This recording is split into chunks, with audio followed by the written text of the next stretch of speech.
counter to Magnus because of the Heart Dispel, which, you know, it's definitely very good.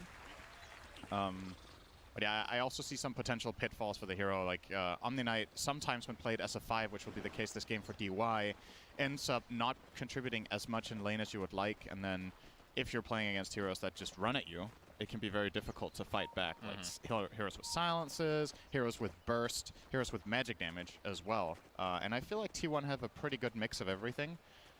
So we'll see how it goes. I'm excited to see Omni. I thought it was a shame if the hero just disappeared entirely off that one turn. Yeah, no doubt. As we can see, an early split earth here from Ori in the mid lane. Seen a lot of Lesh versus Lina, but to refresh everybody's memory, Cinderan, how do you like this matchup for respective sides here? I think it's slightly Lina favor, but Leshrac is one of the heroes that fares the best. We need to keep in mind Lina wins almost every lane right now, so if you can somewhat break even, that I would consider that almost a win in a way. So Ori should be having an okay time here.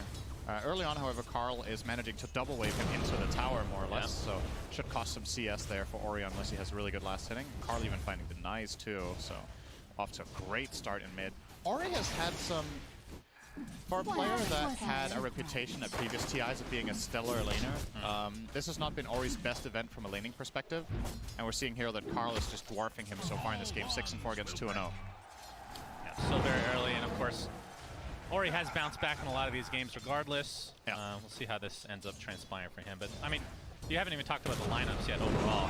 We see Magnus again. This seems to be the hero of the tournament, which originally thought it would be Elder Titan. Tiny has had his time in the sun as well, but it seems like Magnus is getting the better of Tiny in a lot of these engagements. We saw in the last series skewers into Fountain, reminiscing of the old Pud Hook a little bit there. Oh, Cuckoo is actually almost killing Koyoyo here. Yep. As we're going to see first blood. All right, old 11. 11 here. Yeah, taken out by 23 Savage on the position 1 Razor. So picking Razor, again, I mean, obviously in lane against any melee hero is going to be pretty successful, and then late game, it feels like more of a anti-hero or anti-carry against the Ursa, since it is melee as well. As Koyoyo taking so much damage, has to force out the Fairy Fire here just to survive. So getting punished pretty early in the laning stage here. Omni Knight does not fare well in this lane. You're going to be hard-pressed to help your Ursa with anything more than a Purification. The Heavenly Grace can be dispelled by Enchantress, so Cuckoo will have a total free time down here, and that's bad news if you're playing Ursa against a melee hero that you can't even pressure him, but I just don't see it right now for their lane. Maybe with some more levels. But there's like the double whammy even with Enchant, right? You can also purge off Overpower, so yeah, got to be really wise with how you cast your spells for each gaming in that bottom lane. Pressure top again, Zephyr almost getting the Jingu stacks. Yep, of course, seeing that position 4 Monkey King, which, again, one of the big heroes of the tournament as well. I mean, I guess the biggest difference with him and Magnus is we've seen him position 1, so he has a lot more flexibility. And we've seen mid-Magnus before this tournament, not so much in the last month or so, but interested to see like what hero flexibility they'll be going for, because as the tournaments typically progress, it becomes narrower and narrower in scope. Yeah, but considering how flexible heroes are now versus even 2 years ago, expecting that to perhaps change a little bit here. Yeah, I would say one of the things about Magnus just makes him so incredible is that almost no matter what role you play him in, Horn Toss is just proving to be the shard of the game right now. It is incredible, and honestly, it feels like RP is kind of a luxury at this point. Yeah, sure. Like, Horn Toss is the real RP. Oh, good damage onto DY, gets the skewer. Shockwave into skewer, DY, TP's away to safety. Oh, okay, never mind. Impetus, just enough damage there. He did get sent to safety. True. He'll be back to safety. The fact that he used the TP is very sad for Vici, because he has to do the old walk of shame. Good old big bad news. Oh my god, Ori is getting owned. Yeah. I just realized how bad it is. 9-3 to 24-14. If you're new to Dota, this is not a slight win. I said it's slightly Lina favored. Is that a Gaben level win? That is a very, very stompy performance so far from Carl. What about the comeback potential from Lesh? Because typically you want to be the one pushing the wave and doing the damage to the tower here. Okay, they're going to trade stuns here, but the tomato coming in from afar. We'll see DY, forcing back Carl, but doesn't really offer that much or any harassment because he is an Omni Knight after all. So in terms of Zephyr, yeah, he's going to get pinned to the tree and brought down. So Vici Gaming getting their first kill of this series. In terms of comeback potential for the Leshrac, the way you usually get that is by farming some camps in the jungle with Pulse Nova. The problem is Lina has found 14 denies, so Carl is 3/4 of a level ahead, and once he hits level 6, any rotation from Enchantress with a creep, or even without, just with an enchant, should be enough to set up a kill on the Lesh for Lina. Even gonna get a bottle refill here brought in from Zephyr. Yeah, Carl absolutely crushing right now. We'll see if he's able to actually snowball this. I mean, we've seen some great performances in laning stage, and it kind of tapers off because they don't end up getting that kind of little extra. Poyoyo bottom. Poyoyo again, getting the shockwave applied. I mean, look at his CS, but he's at 20-2 versus the 22-7 of 23 Savage's Razor. But that is a Razor. He's not really that great of a farmer. I mean, neither are really. As there's the Heavenly Grace applied to Poyoyo. And Whitemon is going for that rotation mid now, so is pinging out. He wants to go for Lash. He has the boots on Ench. And the old Wild Wing Ripper. So Ori knows that this is coming and this rotation from Whitemon will not be successful, but if nothing else, Ori is not farming the wave right now. Carl will get the rune as well. Illusion bottom whenever he wants. Whitemon gonna start pressuring POW. Zephyr actually cutting in behind as well. Yeah, they're gonna clear the trees a bit here. DY showing himself Laguna Blade, and down goes the Omni Knight, only level 3. So setting himself up there to just get killed right off the bat. But as long as it's not their mid hero, then perhaps they'll be fine with that.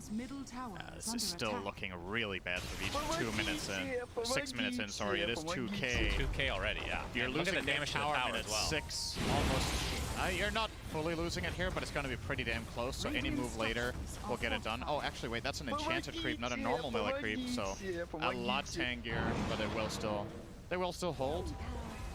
Yeah. This is all T1 right now. One of the biggest leads we've seen in the whole tournament, minute 7. Winning all 3 lanes, almost getting mid-tower. Yep. They have a strong scaling lineup with some of the strongest heroes of the tournament, Magnus and Lina. It is... We're going to need... Ori trying to catch up in the jungle here. Nice telekinesis onto Whitemon. Will the Pulse Nova be enough? It looks like it will. Wait, yep. Just in range for that last tick of damage as the Wild Wing Ripper doing some damage in turn. So, at the very least for Vici Gaming, their mid laner starting to get back into the fray of things a bit. But again, it's really about Carl right now. Has only found the... Actually, it was an assist. He didn't actually get the kill on the Omni Knight. He gets the mid tower there. 11 tried to TP in for the deny, but got stunned immediately on arrival. And the creep wave got the tower, so... Another bottle refill for Carl. Yep. He's getting everything that he wants right now. Absolutely. I mean, he's over 1,000 net worth ahead, or exactly 1,000. No, more than 1,000 ahead. Just going to provide procs for Zephyr. Yep, thank you. Thank you for the Jingu, my friend, as Poyoyo. All right, from Vici Gaming's perspective... Nothing. Thank you, Cinderin, for the great commentary as always. Like, what's the plan here? Obviously, Blink Dagger is what I would assume you want on Old 11, but yeah, he has not gotten the greatest of farm this game. It's still better than Ori's, though. And that's honestly my biggest concern. I know I'm harping on it quite a bit, but Leshrac needs a comeback in this game, so I like the smoke from Vici. Yeah, you got to get Dagger on Mars. You need some way of setting up fights so you can start snowballing a bit with the lineup you've picked. I think it's more tempo-reliant. Whitemon here will break the smoke. Tanking the gank here. And Poyoyo trying to get credit for this kill, and he'll do so. No, actually, that went to Ori. Are 5 heroes down here killing a measly end. Yep. Oh, wait. Maybe they get... Mars Arena, Spear, sets it up onto Cuckoo. TP is coming in. Purification doing a lot of damage. RP not going to go off in time. Maybe for the best, honestly, from T1's perspective, that did not go off. Yeah, I don't think that would have really led to anything good. So... I think you're right about that. They're losing a couple of kills, but keep in mind from an efficiency standpoint, Vici Gaming are not farming 2 lanes for that full minute that they're making moves bottom, whereas Razor and Lina are just going to town on creeps.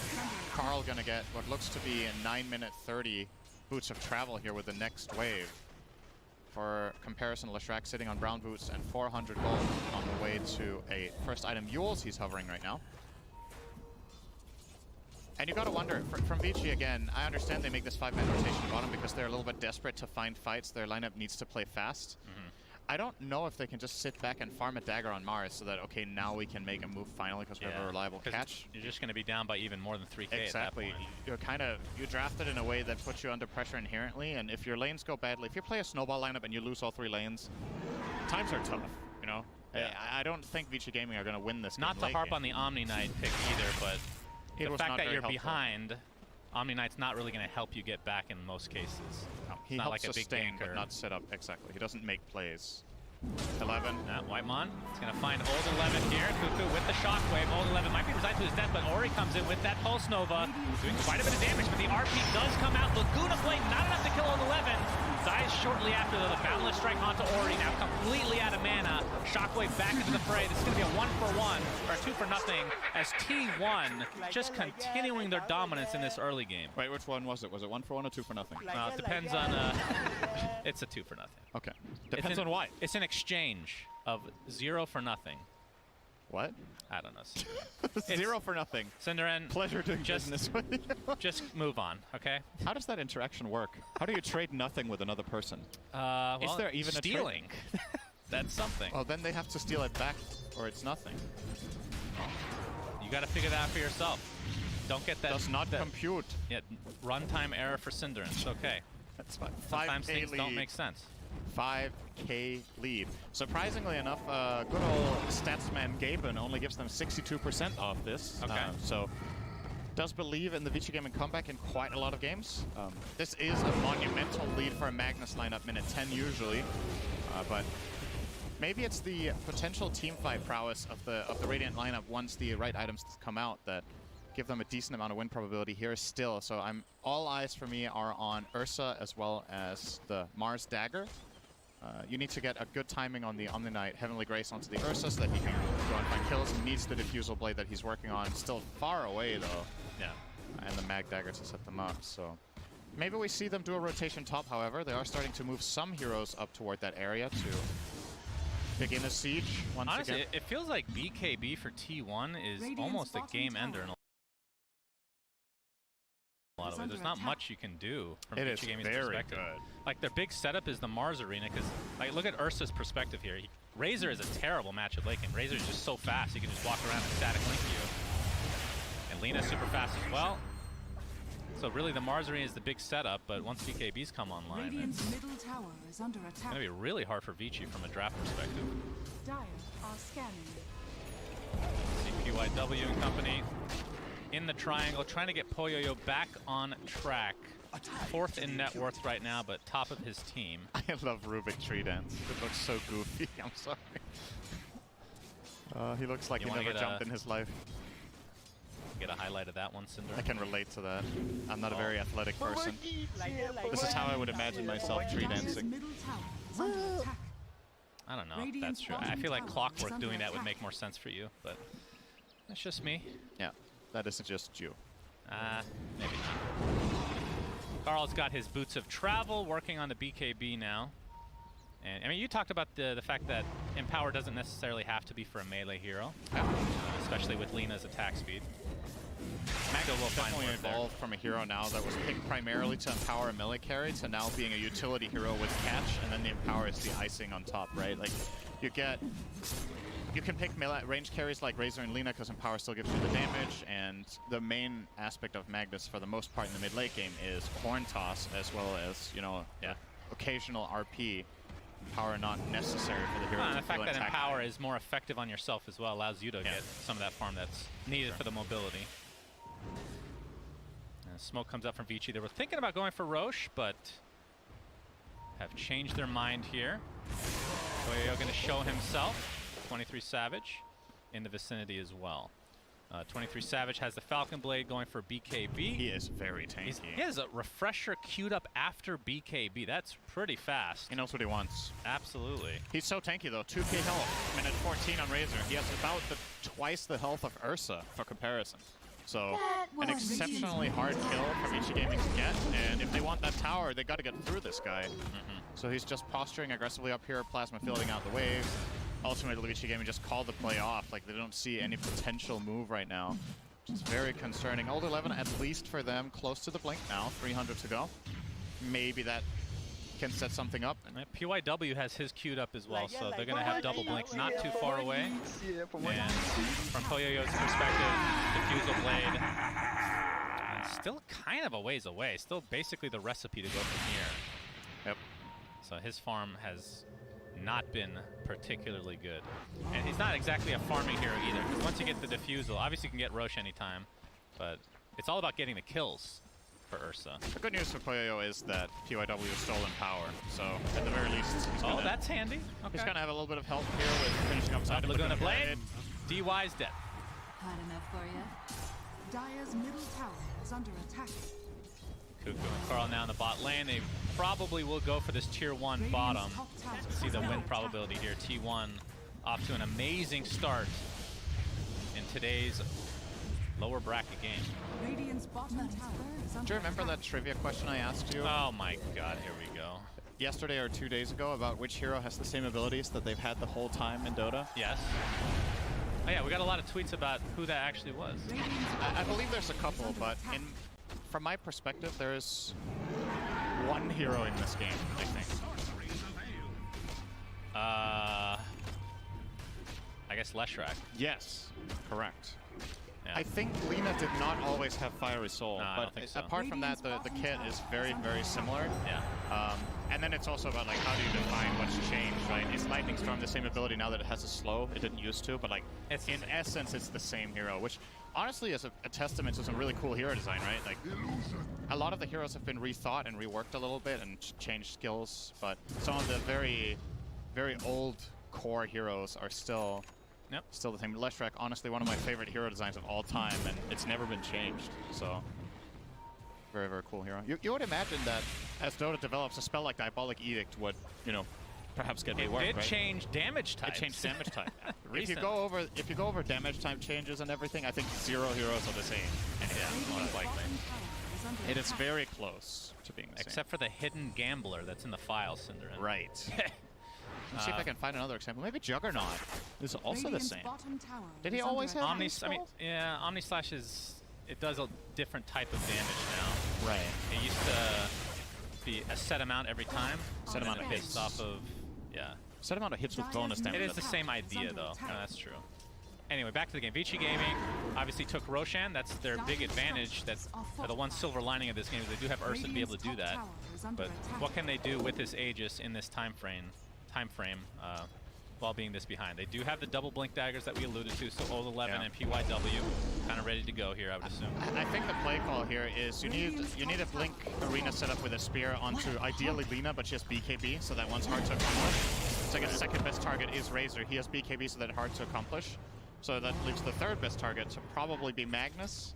But more than anything, I think you need to group your heroes up a little bit if you want to start taking some buildings. We're 17 minutes in. Leshrac has not taken a tier 1 tower. As a matter of fact, the best one he's got is half in mid. Oh, actually, they're a little bit ahead now bottom, but don't know if they're going to be able to finish that off. So, well, Yeah, I mean that mostly comes from Okay, they're gonna make a big the move level up now. disadvantage that he had in lane. Just 23 Savage.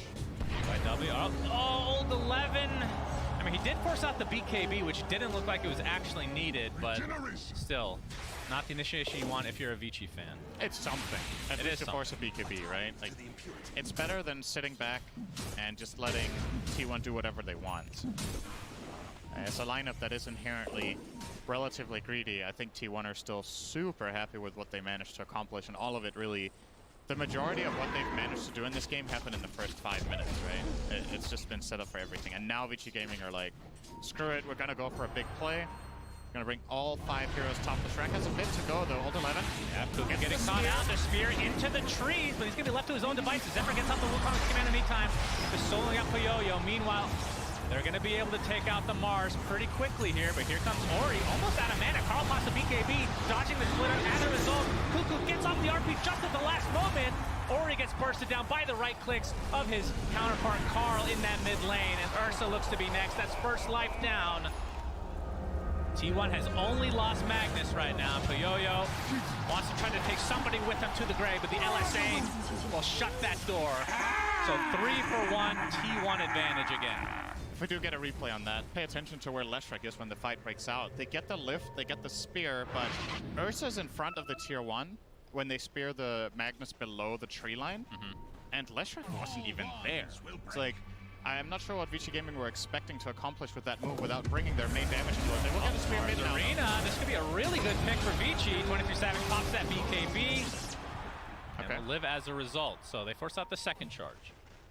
So essentially, Vici Gaming with that push, they opted to go for the tower because Razor didn't have BKB. You're going to see it here, right? So you get the spear in the bottom, but Ursa's caught in the top area of the map, and Leshrac still wasn't connected yet. They will go on Whitemon in live, though.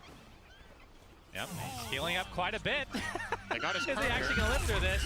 All right, the spear into the tree again. Stolen Plasma Field Splitter. Goodbye. Takes them a while, but they'll take it. All right. It is something, but still, no tower. I don't know what the stats are for this tournament for a team that has Leshrac to not have a tower at 20 minutes, but it's got to be... I feel like you never see this. It's just been total domination from T1. Yeah, I mean, even if you don't get the mid tower, which we have seen from at least get heroes safely. that don't get off to a good start, but yeah, the top lane specifically for Vici, typically you see like the trade, right, in a lot of cases, but just not off to that good start that Vici Gaming has been accustomed to in this tournament for the most part. Radiant's middle tower is under attack. So from T1's perspective, 23 Savage, obviously he's had that BKB for a while. We'll be going for Halberd, so changes it up a bit. Not going straight for the refresher.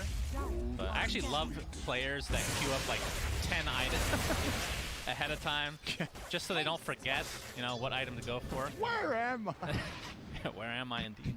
Okay, trivia time. Oh boy. Is there? No, there's no trivia. There's been No Mars. trivia. Who's Will dying? Mars die?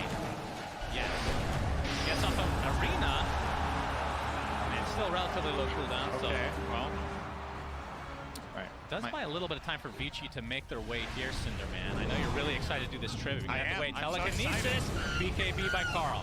I'll try to turn this around now. Zephyr getting way too close. That was a bit naive, I think. I don't know if he was just making sure to bail Carl out of trouble there by going in.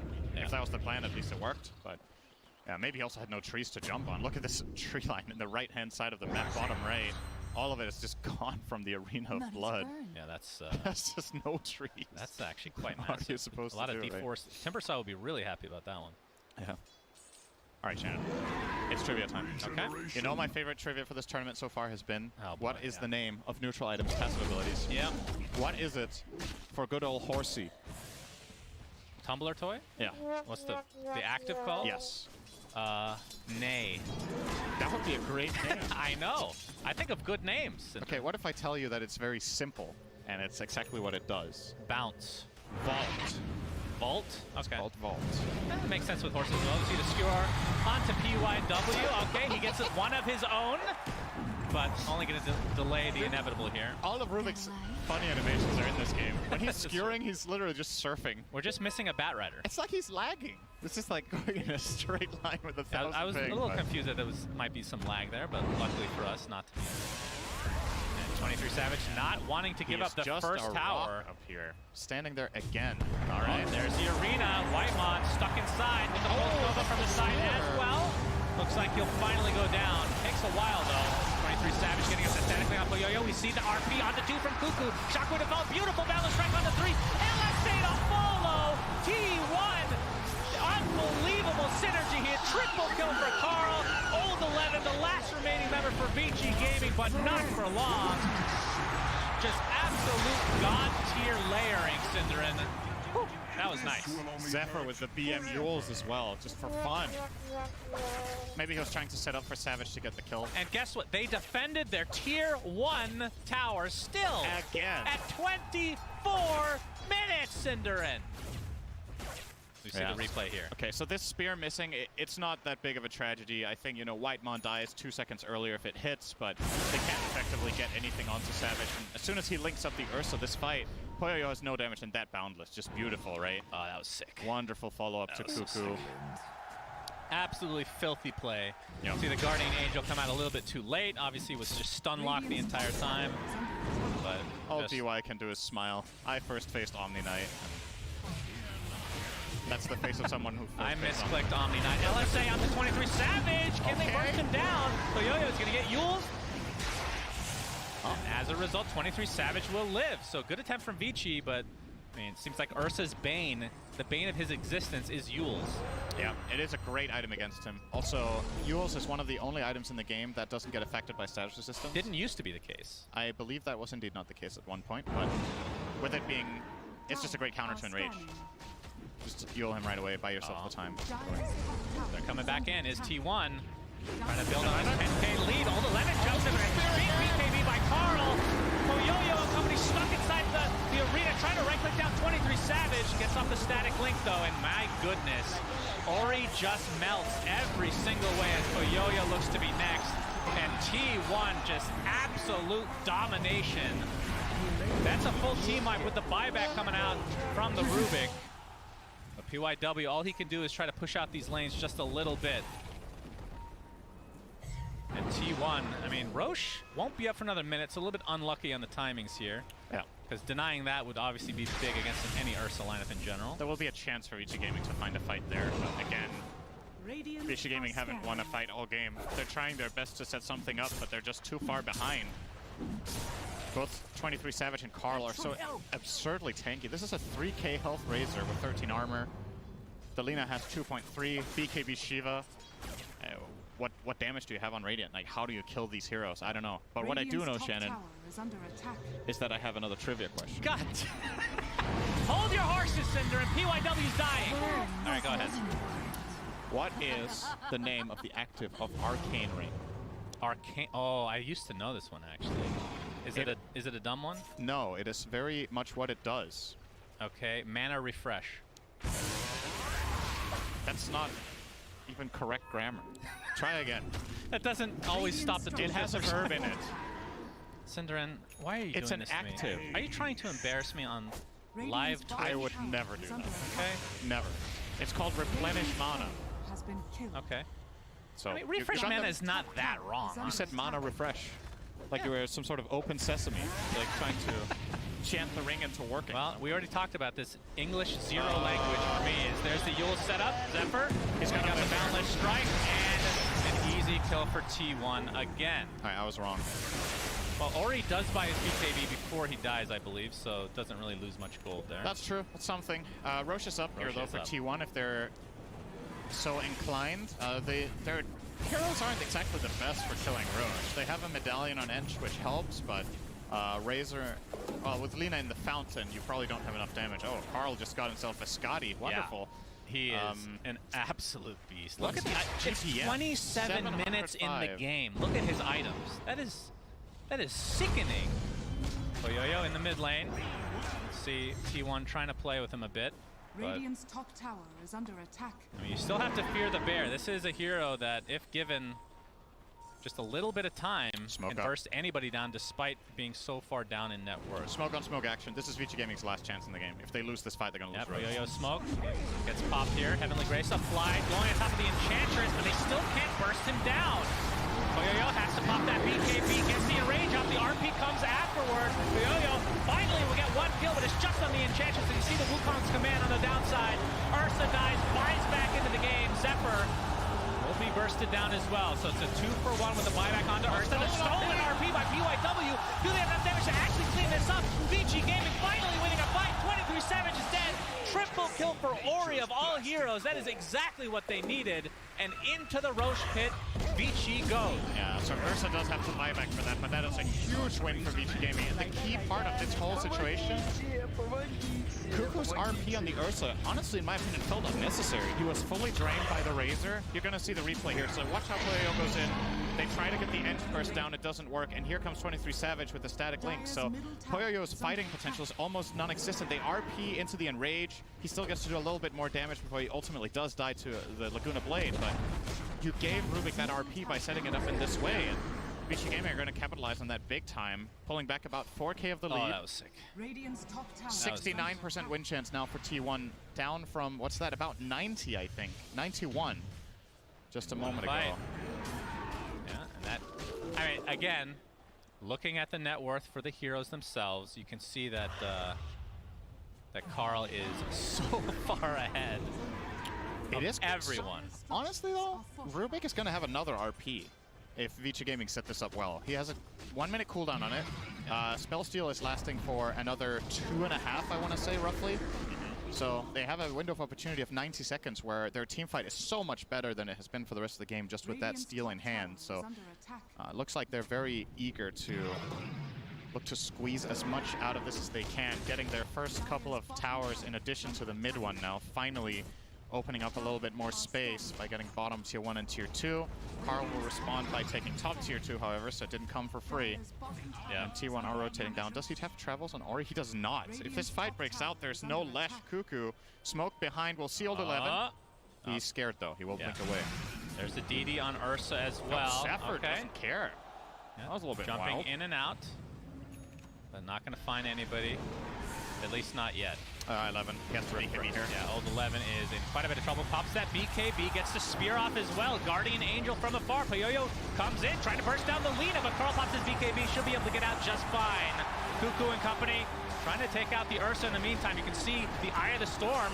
So much minus armor against this Ursa. And he's stuck inside that Wukong's command, but the stolen Wukong's from PYW. And Poyoyo looks like he's going to get out just fine, but Leshrac is just getting decimated despite having the BKB. Yields himself to safety, but not for long. Drops as a result. And this is turning into a fight for T1. The skewer back on Poyoyo. And despite having that Aegis earlier, they still lose this fight, Cinderin. Yeah. I'm not sure if they used RP. I'm guessing they did on the Rubik after he... He did, right. So what's really crucial in this fight is Zephyr on the Monkey King getting into the backline. So he forced PYW to just RP only the Monkey King, and that makes that fight so much easier. So he RPs and then he steals the Wukong's command, and that just doesn't cut it. They need that RP on the big course that Ursa is hitting. So it's off camera right now, off screen. You see the green marker in the bottom left on the minimap connecting in. Yeah. And just sitting on that Rubik. Back to live though. Carl is getting kind of low here, so maybe T1 can't actually get this tower. Satanic is on the way though, Cinderin. Don't you worry. Where did that come from? I don't He got Scotty a know. Old minute 11. Oh, he gets off the BKB. Gets a little bit of space there. A couple more right clicks should do it. Nice heal from DY. So Old 11 lives as a result of that. Stolen LSA stolen. Is going to connect. Sphere onto one. Double rebuke as well. That's going to be 2 cleanup kills for Vici Gaming in their own base. They really, really wanted Old 11 there, but Neck God will escape. So, yeah, a little bit of gold going the way of Vici there, obviously. But, and we didn't mention, of course, that the shard was picked up from Roche on Poyoyo, so does get the enrage buff every time he earth shocks. But I feel like the story is about Carl, who wait, what did he drop? I thought he had another item on top of this. I mean, he had the wand, I guess. Bottle. He just swapped the wand out. Okay. The bottle was in the first So slot has the there. DD bottled. 25 Man, gets the attack range talent. He Carl is- is absolutely beastly in this game, and that's honestly still the story. Like, let's think back to 30 minutes ago and what happened in this game. Dota is a game of snowball, and a lot of the reason Carl is in this position is still what happened in the first 5 minutes. So Vici Gaming honestly very impressed with their ability to stay in this with how grim it was looking. That fight close to Roche really gave them a second life in the game. It does feel like Rubik is that big wild card in these fights. He is, for sure. If PYW gets a good RP, you can never count Vici Gaming out in this. Will be a pretty big difference maker if they find some sort of better solution to the Razor life static draining the Ursa as well. Wukong's command, Boundless Strike, trying to create some space here. Okay, that's Already being forced out, but there's the Horn Toss back into the Wukong's command, and the right clicks from Carl. But Ori's going to live for now. In fact, going to turn this around completely onto the Magnus. So despite a good setup there from T1, Old 11 could get an arena. they lose Cuckoo. There's the Mars Arena. 22 Savage has to refresh to get that BKB off, but they're just going to kill Mars in turns. It's a 1-for-1 now. Ori trying to play a lot, as much pressure as possible onto Carl. He's getting right-clicked down by Poyoyo. Now pops his BKB. Carl just getting stun locked. That was a stolen LSA as well. Boundless Strike to follow. Carl has to stand his ground with that Satanic. He's doing a lot of damage, but will finally go down in favor of Vici Gaming, but they do lose Poyoyo. 23 Savage has to stand his ground as well, but it's not going to happen. DY and PYW, the last 2 remaining members of Vici Gaming. An absolute bloodbath of a fight. It's just the supports left over. But Monkey King is so strong, he gets lifted by PYW. Oh my god, that heal! Zephyr! Jiku Mastery for the freaking win! Has the high five to nobody, but well-deserved. My god, that was sick. Can you believe that ended up being 2 supports versus 2 supports? Dude, epic showdown. I love that. And then T1 wins it by 2% health on the Monkey King. and then gets off that. He took the Jingo Mastery talent on level 15. I don't know how many levels Sepher got in that fight. I think he got like 3 or 4 with everything that just happened on that Monkey King, so is approaching a potential level 25 here. See he has replay 20 here. before this final fight. Now all the cores die. It's just the support battle of a lifetime. And God, I this was totally good. understand why Vici Gaming thought they could kill him here, Yeah, right? no doubt. They have that crest. I don't And want more. boom! Oh, God, that must have felt so good. That honestly, that is one of the most satisfying spells to use in the entire game. up Boundless there. Strike with Jingu is mwah, that is very, very nice. See the dismay here from Vici is T1 still holding on to a pretty sizable lead, and Vici, off the back of a couple good team fights, have kind of brought themselves back in addition to the 2 Roches. Let's not forget that that probably had some good impact on the game for them. But win probability, I mean, it's not out of reach for Vici. And again, this is only game 1 of this best of 3. Knew this was going to be an absolute bloodbath. Did not know it was going to come down to the supports just tickling each other at the end there. That was great. Now with things calming down a little bit, Shannon, you know what time it is. It's time for trivia. Oh, all right. Are you ready? Sure. I feel like my percentage on this is like 10. How old is Carl? I have no idea. Same. Okay. That would be impressive. So if that you was the knew right that. answer then. Yeah, good. That you get. I just you have get to a match point. you. You get a point. Thank the you. correct answer is what I think. Yes. Yes. Even So, if it's incorrect. Very good. I'm not sure how old Carl is, but old T1. 11. Sure, he's in trouble. Oh. Okay. Got up. Got up Yeah, pretty quickly there. Plasma field for a little division there, and they're not going to run into anybody. Vici very, very careful right now. Effectively did break the smoke, so nice job there from old 11, and they back off. And like I said before, I kind of can't believe that Vici Gaming is still playing here. Not in the sense that they should have given up, but in the sense that how on earth are they still in the game? But Yeah. super impressive stuff from them. Still massively a T1 favorite game. I should mention, of course, good 23 Savage, in addition to the Refresher, has an Ags and his 25 talent, so that's 3 Eye of the Storm procs. Yeah. And then Refresher on top of that, so... But also important to note is that a huge portion of T1's damage is physical, right? It's Lina right-clicks, it's Razor's Eye of the Storm, like you pointed out. You have Guardian Angel, Solar Crest. Leshrac is finally getting a Shiva's Guard now. You have Satanic on Ursa. There is the potential for T1 that you run into damage issues, actually. Zephyr does have Nullifier. So okay. Guardian Angel That'll and help. Heavenly Grace, goodbye. Oh, it's also tier 4 neutral items time. Oh, Let's see if anyone baby. gets the fabled, Witch what was Bane? it called again? That was what Witchbane. it was called. And if they can get that, that's another Dispel for Guardian Angel. And Telescope for Carl. That's let's just say it's a very good Dispel item for against that team. Omni Knight as a whole. That's pretty much, that's pretty accurate, I feel. Well, you're going to put Telescope on for the Dire. You probably put it on Whitemon, right? You just want that attack range and spellcasting range for the team, and Lina doesn't want to give up the Titan Sliver. Oh, now Refresh. Ooh, Ags. Wow. All right, we're seeing some items here. So Old That's 11's going big. to have double BKB, double Mars Arena, and all that good stuff. And DY gets Aghanim Scepter. So Global Guardian Angel and 10-second duration. works on buildings, lasts longer. I was not expecting that one, not going to lie. We'll see how it works out. Yeah, that Refresher on Old 11 can make a huge difference. He has a very good chance of surviving. If he blinks in Arena's BKBs and gets GA'd, he can't die, right? Because they can't nullify him during BKB.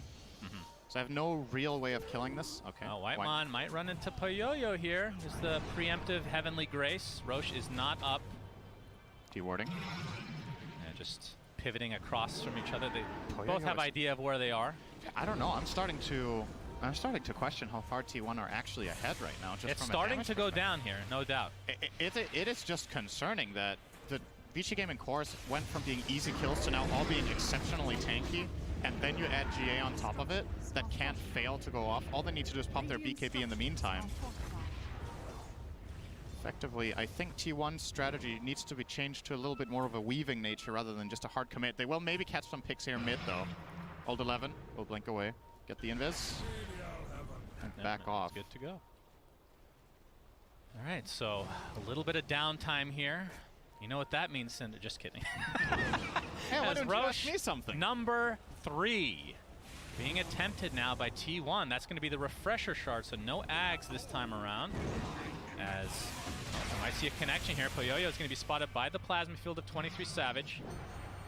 And Roshan getting close to half HP. This is a fight I feel like Vici has to take. They're going to scan, so they know that this is being attempted right now. Old 11 jumps in with the first arena. BKB by Carl. He just walks out to safety. Old 11 procs his passive now. 23 Savage gets up the plasma heals. There's a refresher from Old 11, able to blink to safety. Fioyo getting kited on the backline right now. And you see Cuckoo boundless strike into RP. T1 decimating this fight, but that's a buyback onto the Rubik. Ori inside. This Wukong's command just getting kited with that nullifier. Easy kill goes the way of T1 again, and DY basically the last remaining member. There is a buyback from Rubik, but ultra kill from Carl into second Roach, I would assume. And T1 might have just won the game off of this fight alone. Vici Gaming, I am so sorry for believing in you. The moment I said you had a good shot, you get absolutely crushed and get no kills in the fight. It's okay. I got run over. Feeling a little bit like Kyle here. Oh man, that was I don't think he got fight from T1. He didn't get off the second arena. I'm not sure if that would have made a difference. Right, so first of all, he doesn't get off the second arena, and I think they didn't layer their Guardian Angel with the BKBs too well, and there was nothing, like, there's no clear target for Vici Gaming in that fight that they were able to get on top of. They just kept being, you know, kited around. Some insane Boundless Strike cast there. Yeah, into the throne. Oh my god. They know that these buybacks are likely not here. It's going to be a tier 4 tower, and you can see 23 Savage. Yeah, GG's called. So T1 take game 1, and, I mean, they got off to an amazing start, but you got to give Vici credit for making some sort of a comeback when we didn't really see much avenue for it, but they played really well despite not having the laning stage advantage. Still feels like overall, you know, a deserved win here for T1, even though they had to grind for it a little bit. They were the better team in this game, Vici Gaming with moments of brilliance, but not enough. And again, I want to come back to this, and I think this is something the panel is going to talk about as well. How do you enable Ori to have a better laning stage? Do you ban the Lina just so he doesn't get crushed? Because that kind of start at this level of play recovering from just takes so much extra effort that you don't want to have to funnel into the game. You need to pull heroes around to even give your mid laner a chance at playing the game. And Carl just masterclass on how to win as Lina mid against the Leshrac. Yeah, outside of that, you know, if T1 don't get off to this dominant of a start, it definitely looks like this can be a very competitive series for Vici Gaming. Imagine if they're not 10k gold behind when they start getting team fights, or 15 as it actually was around that Roche pit. They definitely have what it takes to take down T1, but they're looking great in this first game. Yeah, I mean, this was a series that I was expecting to go 3 games, and I'm still expecting that going forward, but we'll have to wait and see. I'd like to give a huge shout out to Shiver for tying my tie today. I think she did a wonderful job, so really appreciate that. And with this game number 1 over, Center, let's see what the panel has to say about this start to this amazing series. Good job, Shiver. We're on camera.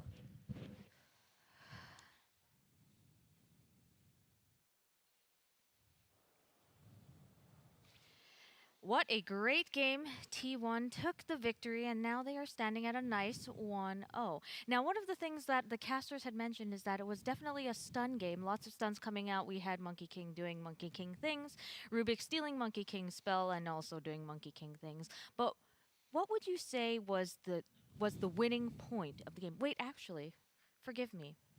Because we have a special guest joining us on the panel today. We have none other than the one and only Saberlight from Team Undying. Welcome to the panel. Is this your first panel ever? It is. Oh, I'm so sorry. You have me on the ghost. Apologies.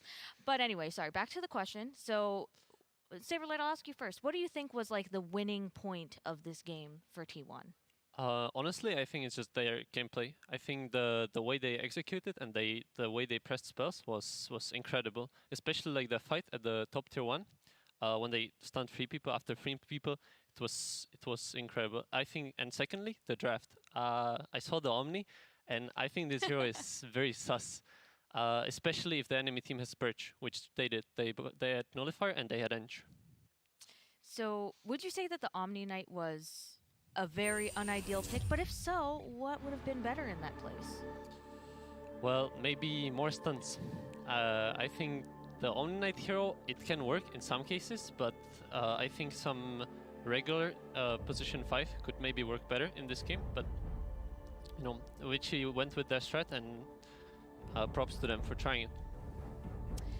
All right, so AUI, what do you think T1 did very, very well in that game? I mean, it's a very high kill game. You can see that 21 on Lina. Who would you say the MVP is for this match? Who drafts for T1? It's Cuckoo, right? I think so, yeah. Yeah, I think it's Cuckoo. I think the draft was just Also probably March. I mean, Yeah. we talked about this the other day, but I think Korean coaches are just That's true. OP, and they also have one, right? It's just how it goes. You have a Korean coach, you're off to a really good start. I feel like though, if you see Almanite Rubik supports, you're able to just abuse it with Enchantress. T1 is just so well set up for success, and they did it. I mean, at the early part of the game, they took over the map, and then they played T1 Dota. You know, they slowed down, they got their timings, and Vici, they're trying to mount a comeback. They took some really good team fights with good coordination, but it just wasn't enough against T1. Yeah, we actually have one of those team fights. Let's cue it up. I believe it was the one in the Dire top lane when it was shortly after Mars was in the base doing Mars things. So, Insania, can you explain to me like what the key point of this team fight was? I know that people were kind of yelling a lot when this fight was happening, especially toward the end. I mean, I know generally speaking, Chinese teams really like this lean into Lesh matchup because she just could sit back and just auto attack, but it didn't really seem to play out that way this game. If I'm being perfectly honest with you, I don't remember the exact key points of this team fight, but it looks like it's just going to be a very dragged out fight where Ori's dealing a lot of damage. The Leshrak's not really in a lot of trouble with Alina taken out so early from the fight. He just seems to be able to output damage like crazy.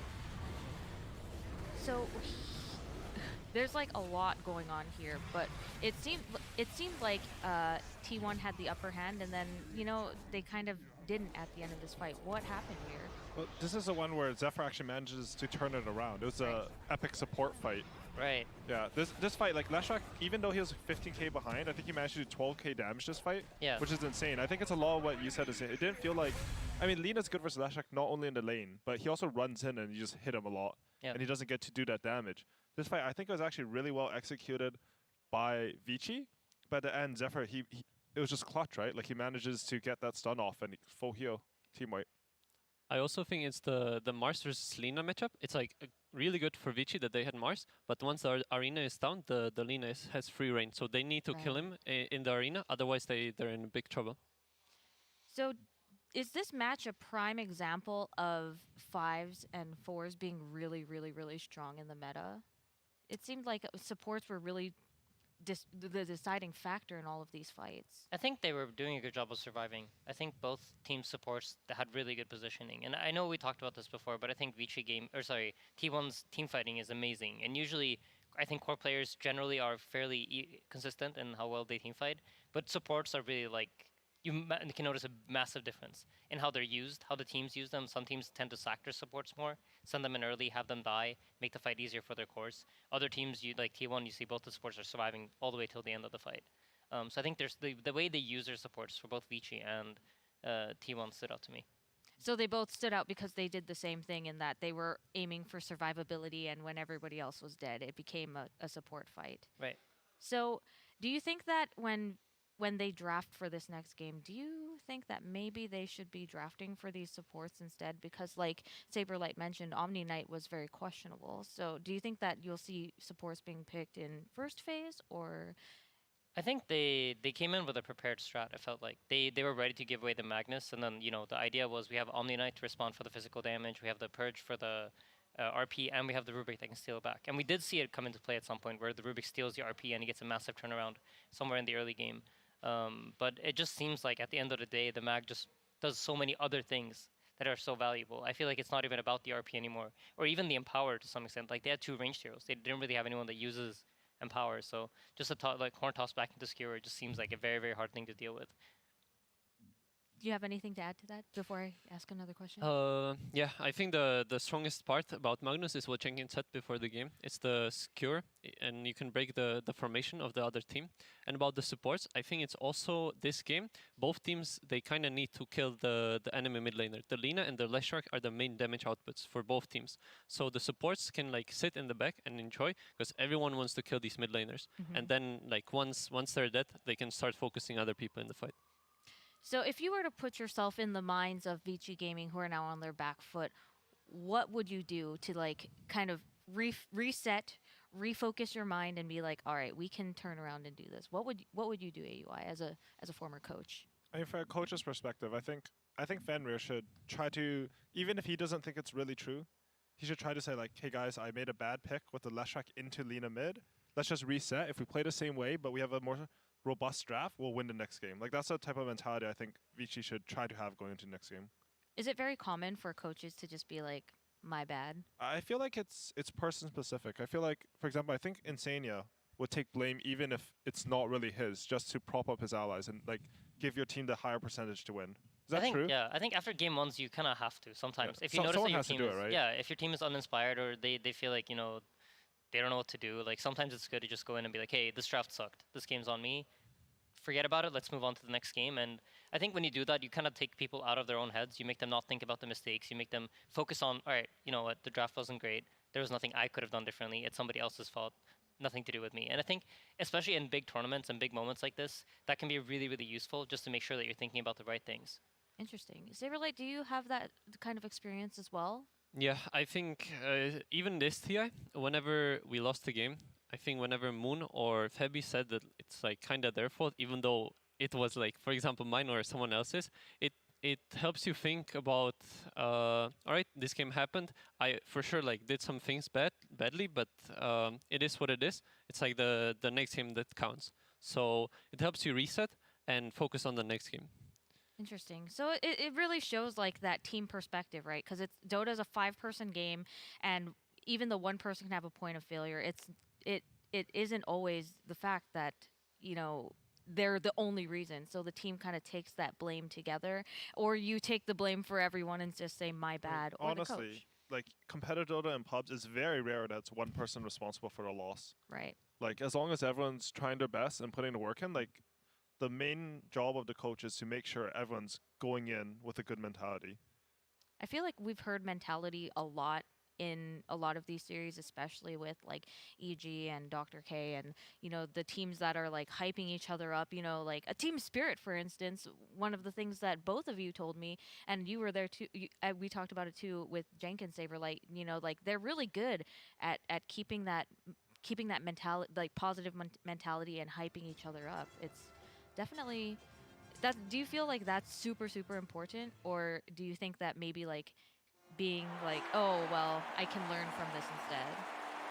I mean, I think when you're playing during the season and when you're playing scrims, having like learning attitude and talking about what goes wrong is really important. But once you're at TI, you want to put that aside, because at this point, it's too late. You're committed. Whatever you came in with, that's what you got. But that's so hard. Yeah, but the beauty of Dota is that, right, even if you get absolutely destroyed game 1, when you play game 2, it's even again. It's not like there's some like World of Warcraft where somebody has better gear than you at the start of the next game. It's dead even. So you get a reset and you get to play for free again from the start. So. All right, well, before we get started with this next game, let's take a look at some TI memories for Vici Gaming. 就是整个 TI 生涯里面最伤心，或者说最惋惜的一个场景，应该是在。那可能是 TI 6那年，我好像在以后面打的 TI 嘛，然后那年小组赛也比较顺利的。然后我们赢了 A 队以后，我们已经锁定前6了。然后在下一场的胜者组决赛那个比赛中，我们就是那一场比赛对我们来说很关键。我们在那一轮遇到了一级战队。当时其实我们觉得一级并不是很强，我们挺有信心拿下那场比赛的。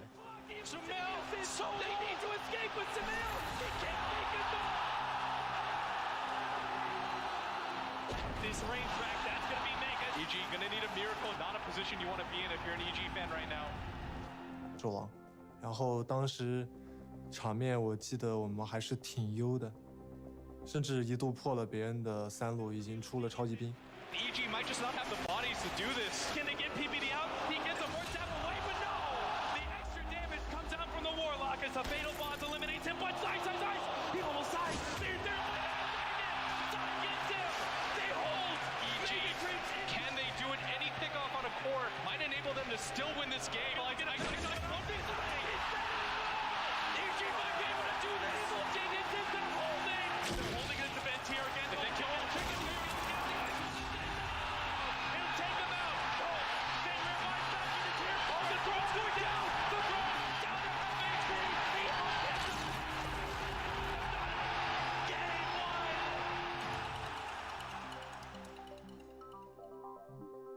然后就被超级兵翻盘了嘛，然后就作为史诗一直被大家吐槽嘛，就领先特别多，然后被超级兵翻盘了。TI 上的超超级兵翻盘。因为我跟艾斯艾斯的关系也好嘛，然后我就打完特别生气，然后就非常生气的指着他说：“哎，你小狗实在让我太失望了。”然后直接影响了我们那一把输了以后，直接影响了我们第2把的心态和操作，直接导致我们第2把输的很利落。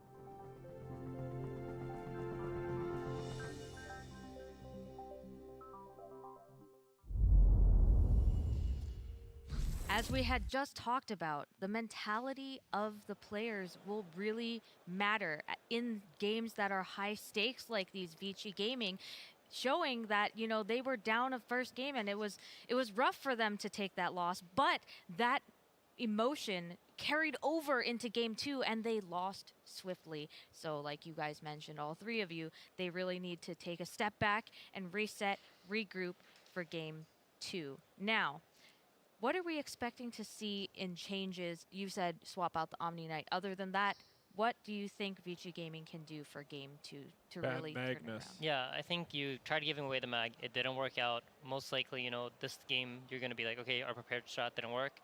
I don't think we can deal with this unless they've got first pick now and they can first pick it themselves. Interesting. Well, I don't know if we're going to see this Magnus ban. They have 2 bans left. We're currently in the ban. In the ban phase, we see Io and Tiny getting banned out. We are going to go ahead and... Oh, they want to run them over, right? What do you we think? are going to get started with this game. Apologies, sir. Vici Gaming versus T1 Game 2. Is that pretty well? So you might want to just, we already in. Hello and welcome to game number 2 between Vici Gaming and T1. We're the draft panel and we have changed the cost for Effie, Canadian Effie, sorry, my apologies. And we have Effie here. He had some issues, if you know what I'm talking about. Yeah, so we decided that for this draft we should get people who play Dota till 4 a.m. as opposed to studying the team so you can get the best information about the heroes. Jenkins, how do you feel about that statement? I think you shouldn't put people on blast for a million people. Right. Well, you know. I think. I'm the host. If he's Canadian Effie, I'm Jordanian Jenkins. Oh, look at this. These guys actually behind the scenes are best friends. They spend the whole time outside of the panel holding hands. So, Vici versus T1. That is not COVID safe. That's not true. true. And they socially distance. Exactly. Vici Gaming versus T1. What can you tell me about the expectations for Vici Gaming this game? Because they need to win this.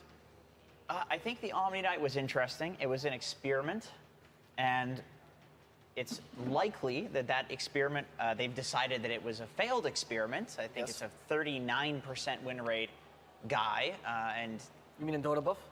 On Dota2ProTracker.com. Did you know that he has a 0% win rate in TI right now? Yeah, that doesn't surprise me. You can purge all of the spells, which is quite an issue, and there's an item that you can buy that chain purges. That's one problem. Yes, he lost 1 out of 1 game, so absolutely 0%. It's awful. And those stats are not good. Yeah, no. No, but I'm glad that Vici's going back to basics because Weaver is one of the best heroes that they had during groups, was one of their highest win rate heroes, and I don't know why, but during main event, Vici just strayed from their comfort, right? They were first phasing 11's heroes, and they were picking their Weaver whenever they could, and it feels like they tried to be a little bit more experimental, maybe because they thought that they were studied. But I think for this game, they have to just play what they know. Actually, a little tidbit for you, Effie, about PYW. He was one of the innovators of Weaver support back in the day when he was on Serenity, and that the hero started getting picked up a lot. So that's why he's so comfortable on the hero. It was back, and he's like, this is my TI, which I know you believe, Jenkins, because you have a great belief in Vici. May I say something? Okay, sure, other Jenkins. There was, Jordanian Jenkins, thank you. Apologies. But there was a tweet that I remember by Jenkins. He said, I think Weaver is overpowered.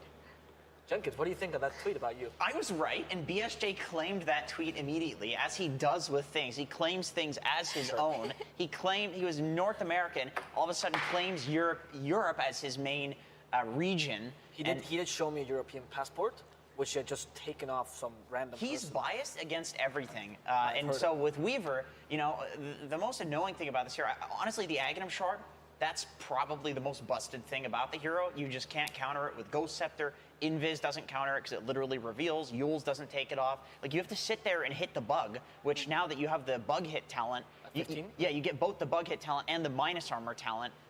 Before, you had to choose between them. So the bugs are just incredibly powerful. And yeah, that's... I know you said before, or you can answer this, Effie, that Swarm is one of the strongest minus armor abilities in the game. It is. Absolutely, and with the whole the invis reveal that it does, it's just given it so much more utility as a support, which is what you want. And before, when Weaver was played as a support just for his Aghanims, not the Shard, the Scepter, the issue with that was that it took time to come online, and then if they had some kind of draft that could hyper-focus on him, it would negate a lot of it away. But now that he's not even being played for that, his Vessel or Urn plus Shard timing is really fast. So I consider him a fast hero now. We've spoken about Lina a lot here. We get a comfortable pick for Ori, and also a hero that has no bad matchups. Do you believe that, Jenkins? Effie likes to say that. I think that's true. I do think that's true. So I think over the years, mid laners have gotten a lot better at playing in general. I remember speaking with Gunnar about Lina versus TA back when there were like no changes and TA was considered to be like somewhat of a Lina counter, but then just it progressed with no patches so that Lina countered TA. And I remember him telling me something along the lines of like, you buy an extra Fairy Fire, something like that. Like, you literally just need that little bit of extra damage, something like that specific. And I think the mid lane has been optimized to that point. And then on top of that, the runes also really help Lina. Like, she abuses the runes. Worst case scenario, she hits you and just pushes the wave and then farms jungle. Can I add to that? Because you were actually making the same argument at a point where we were starting to say that Ember Spirit actually beats Monkey in the lane. And you were saying that exact thing, that it was because of the optimization of Ember Spirits and the armor, of course. Did I say that? That sounds smart. I don't think I said that. You did, actually. It was in the DI broadcast last year when you did it with Moonduck. Oh, all right. Yeah, no, that's another one of those matchups. I mean, I'm not a mid laner. I'm terrible. But they've figured it out. They've optimized it. I think the big thing with the Ember matchup was that they would push out the first wave with Flame Guard and like take the hits from Monkey King, but to then just choose to push it. And that sounds so simple now, but like back then it wasn't. That like wasn't the thing to do. Effie, can we look at the T1 draft now? Monkey King Lion. What are the strengths of this opener? So this opener is incredibly versatile just in the Monkey King pick alone. We've seen it succeed as a carry, and we've seen it succeed as a support, right? Yeah. But vision has been so important throughout this tournament in that we've seen Beastmaster, who typically hasn't performed that well, excel in certain games where vision is the name of the game, right? We've seen Monkey King be able to just by scouting the backlines and choke points or Roche, just give so much control to heroes who like to hit from a distance. So we can see it paired up with something that's kind of long-ranged, like Alina in particular, but things like that. Or maybe a hero like Shaker who needs a setup for some kind of jump. And the Lion, he ticks a lot of boxes, right? He just gives you the hard disable that you don't need to worry about in your draft, but he's also a bit of a deny pick because then you're more concerned about picking the Spirits, who are incredibly popular mid laners.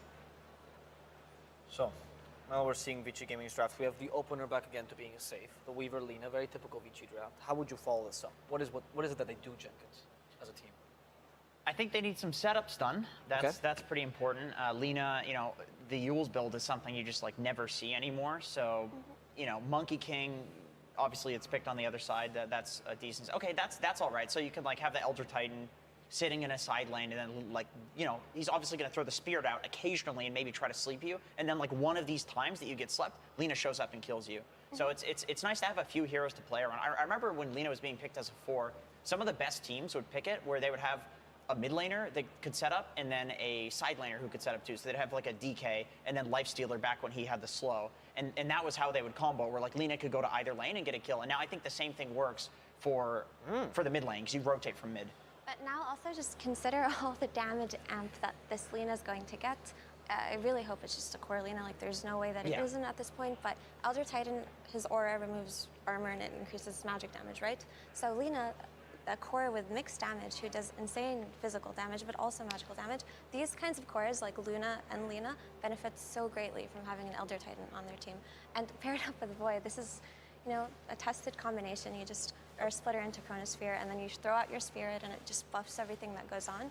It's looking pretty solid in terms of damage output right now. Minus armor on the Weaver bugs too, and Chrono. That's like nothing to scoff at for sure. Like, I really like this Vici draft so far. It seems like easy to execute. There's a lot of combinations that they have. They do damage.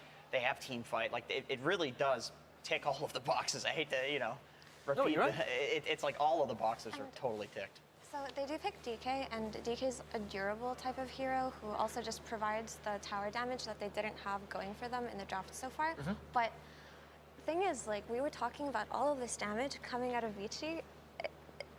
Dragon Knight's gonna get shredded. They're not gonna have issues dealing with him later on in the game. So now T1 have to play for a bit of a timing where they can kind of push behind this Dragon Knight before he just dies. Because Lina is typically a hero that loves to build Silver Edge too. That's usually her third item after BOTs and BKB. So I'm not sure why they liked this DK so much here, but I guess they really did need to fill that gap. And now they have 4 stuns, which is nothing to stop that's always good. The more stuns, the easier it is to play. And very reliable as well, like Hex, Dragon Tail, even Fissure. Echo Slam is one of the few 0 cast point stuns in the game, so it's not hard to be able to stop any initiations. I think we actually saw T1 playing versus LGD, I believe, and they picked Dragon Knight mid, and it was the only time that we saw Lina lose mid was to Dragon Knight. So maybe that's the thing. It's like, this is the only hero that deals with Lina. There could be an idea here as well, because Elder Titan removes base armor, but that's not how Dragon Knight's armor works. True. It's added armor. So it's actually kind of, it counteracts ET's armor in that sense. Is DK a Carl hero though? Is it the kind of hero you'd expect him on? Because it is similar to Doom in a sense. You know what? This is going to be maybe a stupid prediction, but I feel like Carl might actually go for a Midas, because I remember him doing this at the Animajor, and I know that is the last thing that like Dragon Knights, I mean, people aren't even playing Dragon Knight, but that is the last thing that Dragon Knights have been doing prior to this patch. And like Blink Dagger into Midas maybe even, just because like I remember Carl distinctly doing that, and like that is just what T1 loves to do. So T1 Banner LC, and I was actually thinking that would be a pretty nice pick, because when you have 4 stuns, you need some kind of cleanse or something like that, which is what LC would have provided. But now that that's not available in the pool, they need some kind of blink initiator on Vici, some kind of follow-up, because typically Void can go in for you, but he works best when there's someone to kind of draw attention to themselves, so he can set up for a good Chronosphere. Yeah, like a Spirit. If we didn't think this Lina was going mid, I'd say like Ember Spirit or something like that. Is it Bando? Does Doom work here? Because they don't through, and I know that's one of the Old 11's favorite heroes. That is one of his favorite heroes. Oh no, Beastmaster. Beastmaster. It's been a while since we've seen Beastmaster for Old 11. Okay. This is a good VG draft. I really like this draft. Okay, why?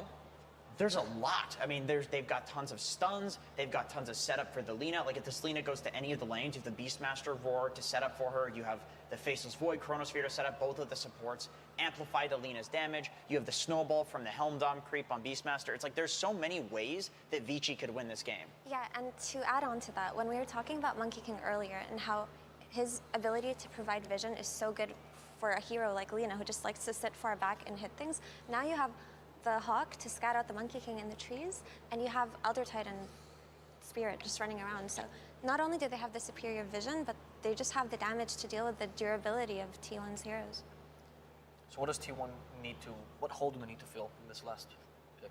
I could see them picking a Morphling, and I mean, well, okay, I guess against ET it's not so good. They need something that lanes decently Lina against. Yeah. Phantom Lancer doesn't seem that bad. But then again, you could go for the Axis build on Beastmaster. You're an Agi hero against ET. And a Dawnbreaker. Okay. So is this a Monkey King? Okay, 23 Monkey King. Maybe that's not so crazy. Yeah, of course, that's what I was assuming. Yeah. I thought it was gonna be a Dawnbreaker carry. No, you thought it was Monkey King carry too, right, Jink? Yeah, of course. Right. I'm a professional here. So Dawn Ags could actually be incredibly good in this game if Zephyr manages to get it, because of the added evasion and the added healing, but it can heal through Chrono and through Roar pretty well. So if that's the idea that they were going for here, some kind of save, but also a strong laner, I think Dawn fits the bill pretty well. I like Vici's draft more though. So to Effie's point, in case you don't get this, when you deal with Chrono, it being such a strong ultimate, you have 2 options. Phantom Lancer, for example, that just eludes it or avoids it, or alternatively, you mitigate it. And Dawnbreaker is trying to mitigate the damage in the Chrono, right? True, Jenkins? of course, yes, of course. Dawnbreaker, very good against Faceless Void, although you don't stun when you ult into the Chrono, which is a bit annoying. Yep. Well, we're gonna go now with the coach interviews. So we have Vici's coach on the sidelines, and Frankie is ready to ask him some questions. Indeed, we've got Fenrir here, and we've got Helen to translate as well. And Fenrir, I have one question for you. How important was it for you to secure Lina for Ori's mid lane this time? And was it also very important to deny Carl from having her? 只有一个问题，对你来说，抢 Ori 的 Lina 有多重要？同时，把对面 Carl 的 Lina 抢了，也会不会很重要？怎么说呢？可能第一盘他的 Lina 确实打得还可以吧，但是主要第一盘失利的问题，我觉得是我们对线犯了比较大的失误吧，跟 Lina 没有关系。Well, how do I say it? I feel like in game 1, his Lina was decent. However, I feel like why we lost game 1 was due to our lanes not going so well. It's not really about the Lina. But very quickly then, is Ori's Lina better? 所以有个问题 ，Ori 的 Lina 会不会比他的更厉害？那是肯定的。That's for sure. And you know what's for sure? That this game is underway, so we're going to head over to Synderen and Sunsman right now. Thank you very much, Frankie. Suns fan with Synderen. Vici Gaming versus T1 Game 2 of the best of 3. Vici Gaming, of course, have to win to stay alive. If T1 wins, they face off against... They get the pleasure of facing off against IG, who's the top of their group, coming into the main event. Your thoughts, Synderen? I think I really like both drafts this game just in isolation. Like when I look at both strategies, it's very clear what they're trying to go for. You've got the T1 strategy with some good team fight between the Monkey King and Shaker with some reliable setup from Lion and Dragon Knight. Dawnbreaker following up is amazing on all of these stuns like we've talked about before. Basically has 4 good friends in this game that just have stuns that help you get into the fight. Yep. You look over at Vici Gaming's lineup, they have a nutty teamfight combo of Void plus Elder Titan. And I think Lina is one of the best mid-heroes to play together with Void this patch. You have insane overwhelming damage in the Chronosphere of 2 damage types. You have the position 4 Weaver that's going to probably get a save against these single target stuns from T1. And then Old 11 on a Beastmaster high pressure hero that can get them ahead, get them vision. So really think this will be a closer game than game 1, even though, you know, Vici Gaming kind of pulled it back and made it competitive. I think this one we won't see like a 15k gold lead minute 30 for either team. Unless Carl... No, I don't think the DK versus Lina matchup, I mean, you might end up even if you're really good, but... I do want to talk about this. It's good that you mentioned this, because we had another game this tournament with this exact matchup where it was Carl's Lina against Nothing to Say on Dragon Knight, and Nothing to Say won the lane.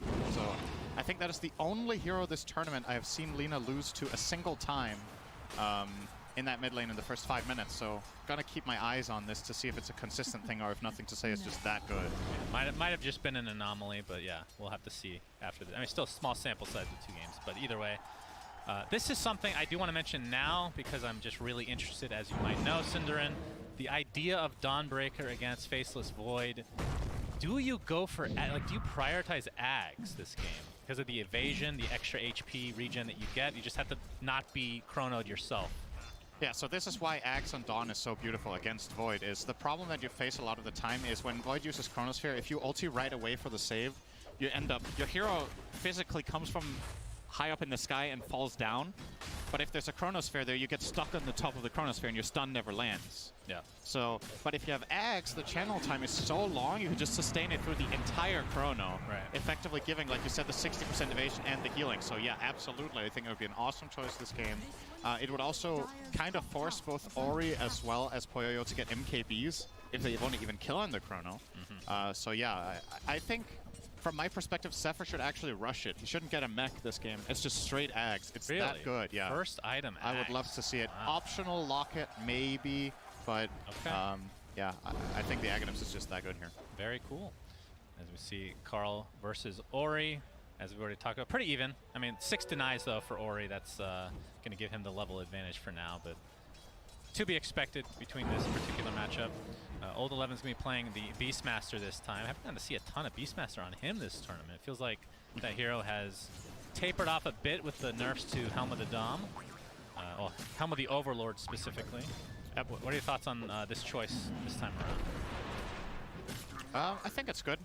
It fits well with their lineup, like the panel was talking about. Getting the vision advantage for your heroes is extremely powerful. And as far as Old 11 goes, he can sometimes be a feast or famine kind of player. I think this is the kind of hero that Old 11 can take charge on and get a lot of stuff done. Push towers, initiate fights for his team, His Mars in the last game was given, dealt, I think, a pretty bad hand. Like, it was a hard lane. I was playing against Razor, and overall, their lanes just went horribly. So, this is a different approach, and I think it's going to work very well here. Whitemon is going to get the swarm applied to him, but the Earth Spike with the Hex and the Dust, PYW looks like he'll live. That takes heavy punish just for existing as a disgusting bug. Sorry, I just really hate bugs. So LSA is going to connect onto Carl. Ori. And once the rotations come, if Carl is still at this low HP, that's going to end up being an easy kill. Okay, nothing to say. It's just that good. Confirmed. Yeah, I think so. Ori is very far ahead of Carl this game. It's not as bad as last game, though. The reverse is PYW gets caught off by that fissure. Cuckoo, a nice enchant totem. Trying to turn this around, but it looks like, one more right click will do it, but they can't reach him. Poyoyo will turn his sights to Whitemon instead. Swarm comes through, is going to connect on Whitemon, and he's going to tick down to those Beetles. As Cuckoo just barely survives as well, so first blood goes the way of Vici Gaming this time. Could you imagine that? What a way to go out. You've been to hell and back, and you didn't die there, and then you get killed by a little scarab. Yeah. Those scarabs have to be really nasty.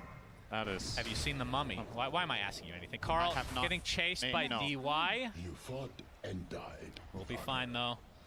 And it's just one of these mid heroes I find interesting, because a lot of these players that play mid are very mechanically skilled, and DK is like, you blink, you get a blink dagger, you blink, you initiate. You're almost like an offlaner where you just get kind of expedited levels. Really high pressure here mid from Ori again. Carl will sustain, but will struggle to even use his Soul Ring to use mana right now without dying, and just keeps laying into him there. Living on the edge right now, which you kind of have to do if you want to get this XP.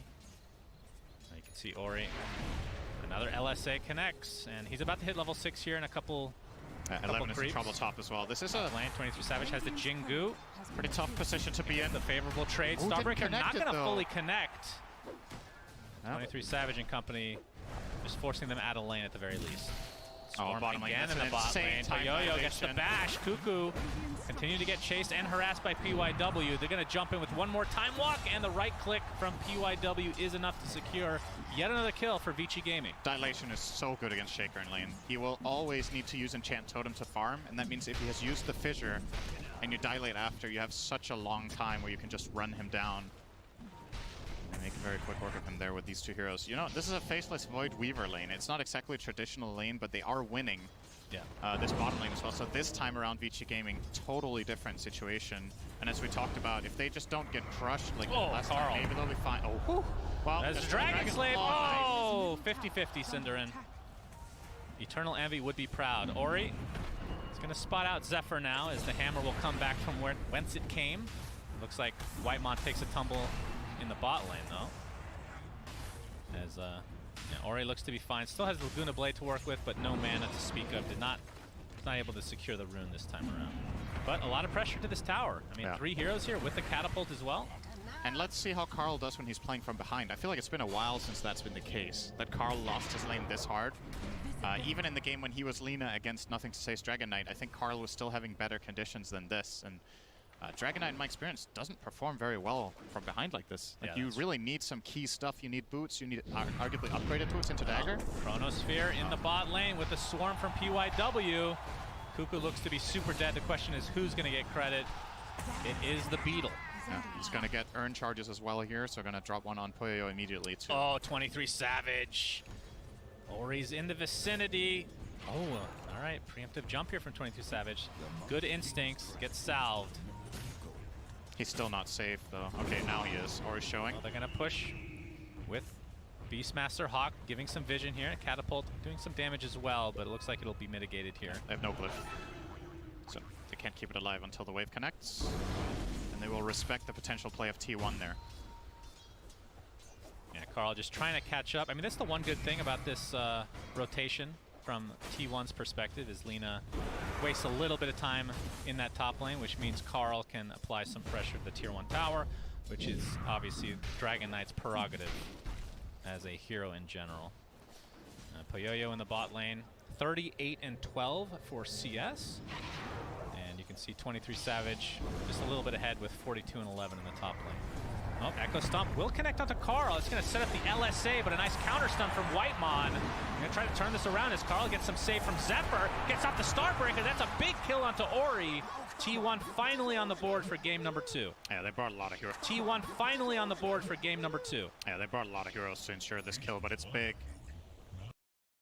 He wants to get more attacks in. Is working on it with the Breathe Fire. And I think we'll be able to at least get one more swing in here before Lina comes back, so that will be another nice amount of damage here with that Corrosive Breath. Good ability. Yep. It's very strong. And it scales with each level in the ultimate, Cinderin.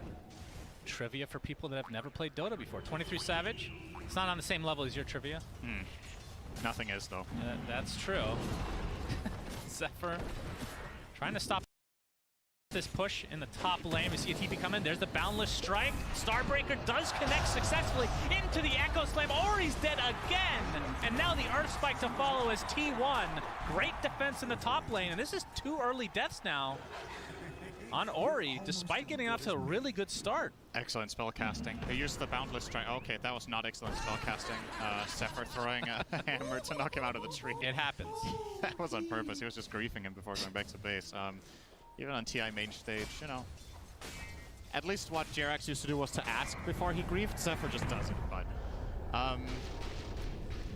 yeah, great defense. They get the Boundless Strike into the Starbreaker, and that allows for them to just barely connect with the Echo Slam. So very well done by T1 and on just delaying their stuns perfectly to get that kill. Shannon, we're 10 minutes in. Yeah. It's time for trivia. Okay. What is the square root of the sum of the cooldown of Roshan's abilities? All right, that's a stupid question. Next. It's a whole number. Say it again. What is the square root of the total cooldown of Roshan's abilities? I don't know. 2. That is very, 4, very bad. 8, 12. They're dying! Cast the fight! Carl! Looks like there's going to be a trade. Cinderin is trying to sabotage this cast. As you can see, the faceless boy dies. What is wrong with you? This is TI-10 main stage, for God's sake. Yeah, we get to have a good time, though. That's important. That's true. No, I agree. The correct answer is 5. Very not in. That's the least interesting one. You know what? You're banned for 10 minutes from another trivia. That was terrible. That's pretty good. I would have probably waited 10 minutes anyway. Okay. I'll take it. But that's a pretty big kill. Yeah, Puyoyo. They traded a support for getting the Void, so now both big cores on the Radiant side have died. Lina twice, Void once. And neither of which have a kill, actually, which is actually more surprising on Ori, with only 1 assist. So taking part only 1 kill overall this game.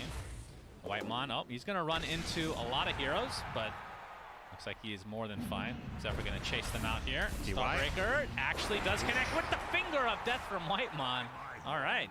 Oh, it's such a satisfying spell. I mean, getting a kill in general is satisfying, so if there's flashy particles and a nice sound. There's something about Finger of Death. You say that about every spell. No, I don't. I say it about Finger of Death. You said it last game about something else. It was Boundless Strike. That was Boundless Strike with Jingu. I mean, you can't argue against it. I'm not That arguing. is really I'm just saying. You know, it's also You're really an easy man to satisfying. please. Trivia in 10 minutes. Oh boy. But not yet. Down. Carl doing more damage with that Corrosive Breath, which will cause Gets denied. Puyoyo to deny the mid tower. So at the very least for Vici Gaming, they denied that. But again, given Carl's start, getting this mid tower minute at 11:30 is honestly pretty good. You know, he was pressured a lot, lost the lane to Lina, they ganked as well. But Carl still hasn't died in this lane. Has found his own fortune. Okay, Illusion Rune will go the way of the Dragon Knight. Obviously, keep in mind these solutions also have Corrosive Breath, so if Carl wants to, he can kind of do a little bit of a rotation move here. I believe at least they have the full Corrosive Breath, so he could send them to... I actually don't remember. Do they stay in Dragon form when he turns back? Yes. You sure about that? Yeah. The reason you're not Terrorblade sure is is the one Terrorblade, that's but that's because his is an aura. Yeah. Okay. So they should stay in Dragon form the full duration. Yeah. And I do believe I just saw that. Okay, they don't turn Dragon. Trivia: do they turn back to human or not? I could promise you they used to. Yeah, they are. You're a freaking boomer. They're still in Dragon form. It's just visual. They're attacking. Oh, you're right. No, go to Dragon Knight. Okay. Damn it. I told you. Well, technically, I'm right. They are human form. They're just attacking in range form now. So we're kind of both. I mean, technically, I am the right one here, Cinderin. So human form in visual aspect only. I don't really want to give you this one. I don't feel like you're right. All right, Echo Stomp. Oh, all right, Mischief not able to dodge that. But it's not going to turn into any fight yet. So Vici Gaming, they have some crazy team fight. Haven't really talked about this much, but the Chronosphere into the Earth Splitter as Cuckoo jumps in with that Blink Dagger Enchant Totem. Here comes Zephyr as well. Starbreaker should cancel that Echo Stomp. That ends up being a freebie for T1.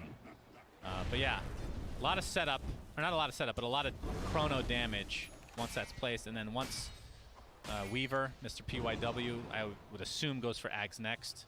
If he's on the outside, you can... I mean, there's just so many options for Vici going forward. I really like their lineup. It's pretty crazy, by the way. Carl is second on net worth now. He's made a comeback. Fully recovered, yeah. I mean, part of it is impressive. because of the deaths on Lina have set her back a bit. For sure.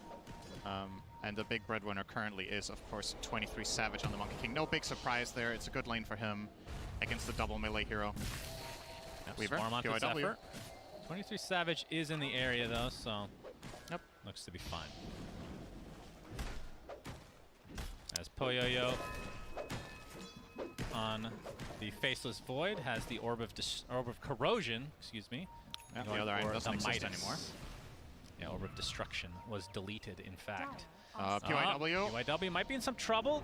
He got Sentry dusted. is for the other side. Oh, the time lapse, but right back into the arms of T1. So another finger charge for Whitemon. Is Earthsplitter actually coming in? He's going to connect on Cuckoo, trying to kill this annoying Wildwing Ripper before his untimely death, I would assume. But 23 Savage has other plans. He gets off his ult with the Boundless Strike. Roar is there to keep them at bay, though. But it's going to be a second kill in favor of T1. And despite having that Roar, looks like this is going to be the death of Beastmaster as well. But here comes Poyoyo. He gets a big Chronosphere. Not that much follow-up, though. They're going to find one kill onto the Earthshaker. Is Ori being pursued by the Monkey. 23 Savage has the Boundless Strike, connects Whitemon in the vicinity. This is going to be another kill onto Ori. Just such a rough game for him after that really good start. Oh, I'm sorry. I'll get to why I'm laughing so hard right now. Let's see if he gets out. Carl looks fine. Mash.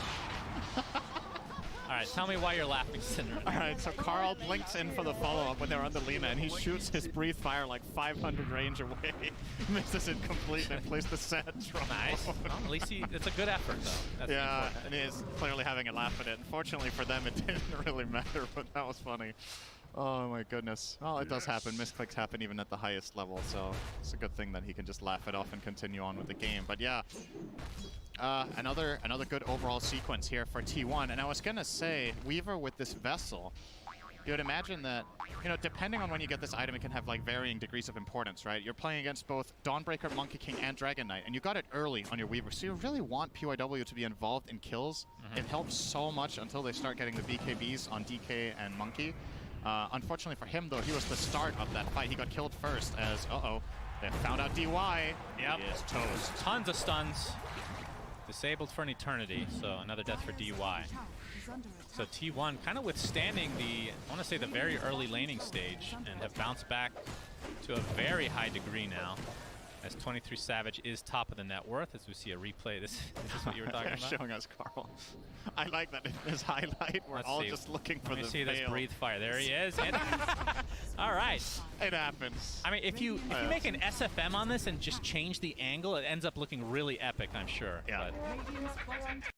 But make sure you play the sad trombone in your video, though. True. It happens. All right, next move. I think it's time for Vici Gaming soon to get something done here. 30 seconds on Chronosphere cooldown. You were right. Zephyr is going for the Aghanim Scepter straight away up. Nice. He's halfway there already. It's a great choice in this game. I mean, the cool thing about this hero is the support. I mean, we've talked about the lane pushing and all of that, but the fact that she can actually farm without really needing much, just the hammer alone, allows you to take out waves. And very tanky to boot. PYW. Looks like he's, is he actually Carl working on connecting Axe top himself? here. Yeah. They're looking for another kill on PYW. They might get it with Dragon Tail. Yep, Dragon Tail initiation. Zephyr with the Starbreaker.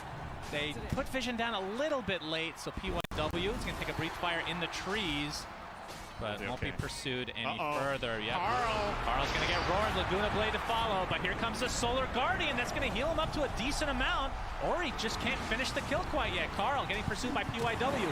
One more right click should do it. Fine. No, he's live. The Chronosphere comes out, actually catches his teammate. Earth Splitter to follow. Whitemon is dead. Stomp onto basically everybody here, but 2 dead already for Vici Gaming, so advantage for T1. 23 Savage gets off the Wukong's command, trying to pursue a little bit further.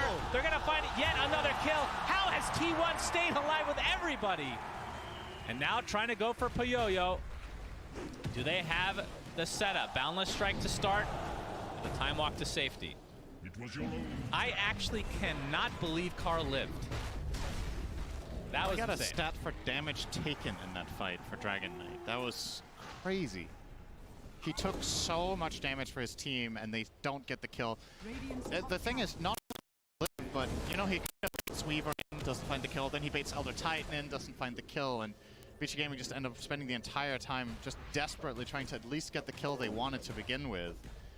Solar Guardian coming in clutch there for sure. Yeah, that Zephyr changed everything. And imagine when that gets buffed. And imagine if they have one vessel charge. That's what I mean, right? True. They just don't have it for that kill on PYW, so they don't get it. And it snowballs the whole fight. With one vessel charge there, he gets the kill, gets another charge. They can go on to the next hero and keep that fight going. But yeah, just not able to. T1 clutch with the saves.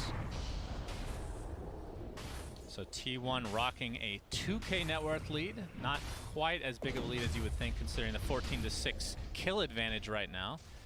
And of course, Puyoyo, we brought this up, but has had that Hannah Midas for a while, so we'll see if that ends up paying dividends. Still working on the BKB though. Yeah. About 800 away from finishing that bad boy. Has found a Quicksilver Amulet. Nice item on Void. You get that quick swing timer for an early bash, which helps you get bash ready again faster. Oh, double BKB just picked up by T1. So it's big. 2 cores now. And it's